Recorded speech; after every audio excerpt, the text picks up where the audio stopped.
ॐ हिमशैलवासिन्यै नमः। ॐ गणेशजनन्यै नमः। ॐ नवनीतप्रियायै नमः। ॐ विश्वव्याप्तिन्यै नमः। ॐ नैमिषारण्यवासिन्यै नमः। ॐ अष्टमूर्त्यात्मिकायै नमः। ॐ जातवेदस्वरूपिण्यै नमः। ॐ कष्टदारिद्र्यशमन्यै नमः। ॐ त्रैलोक्यमोहिन्यै नमः। ॐ माङ्गल्यदायिन्यै नमः। ॐ त्रैलोक्यजनन्यै नमः। ॐ महेश्वर्यै नमः। ॐ एकाक्षरायै नमः। ॐ हेमवत्यै नमः। ॐ प्राणशक्त्यै नमः। ॐ पार्वत्यै नमः। ॐ पापनाशिन्यै नमः। ॐ एकमात्रायै नमः। ॐ अम्बिकायै नमः। ॐ नारायणांशजायै नमः। ॐ उग्रचण्डायै नमः। ॐ गिरिराजतनूभवायै नमः। ॐ दारिद्र्यभेदिन्यै नमः। ॐ उग्रवेगायै नमः। ॐ जगन्मात्रे नमः। ॐ गङ्गाधरकुटुम्बिन्यै नमः। ॐ मञ्जुभाषिन्यै नमः।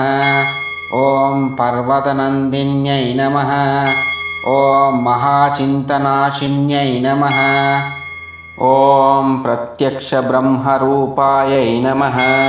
ॐ ब्रह्मस्वरूपिण्यै नमः।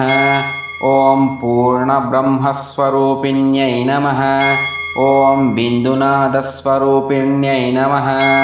ॐ प्रधानपुरुषाराध्यायै नमः।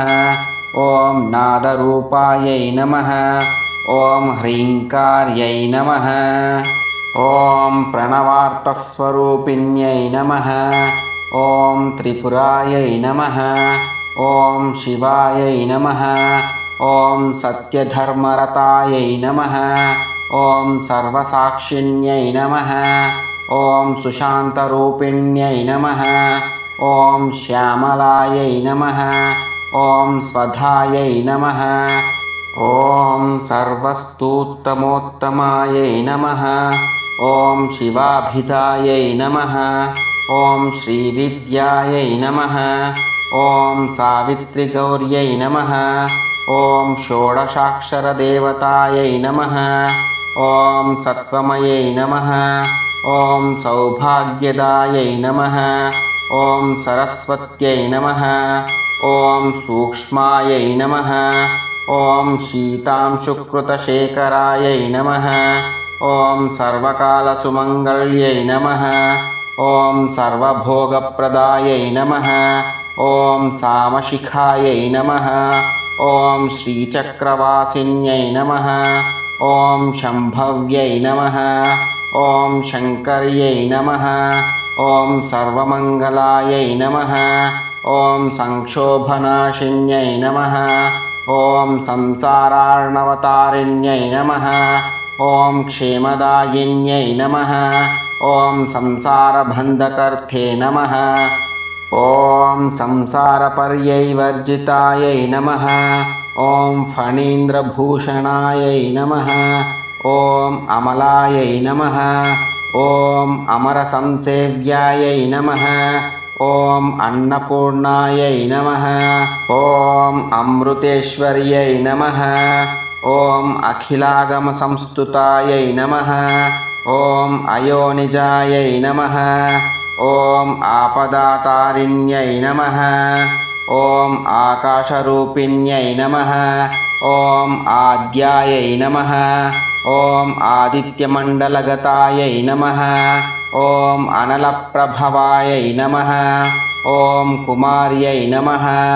ॐ कन्यकायै नमः। ॐ कात्यायन्यै नमः। ॐ कृपापूर्णायै नमः। ॐ कल्याण्यै नमः। ॐ कमलार्चितायै नमः। ॐ कर्मब्रह्ममयै नमः। ॐ कामकलनायै नमः।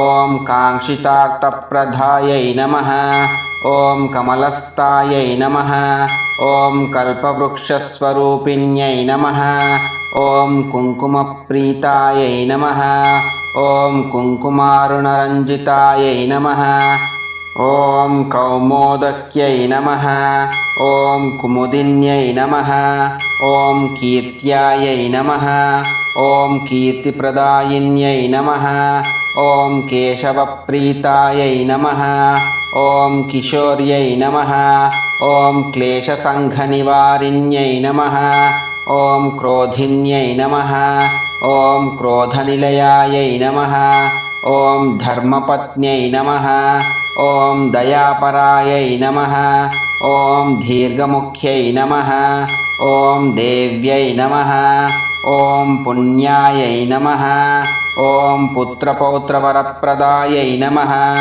ॐ शैलपुत्रिकायै नमः।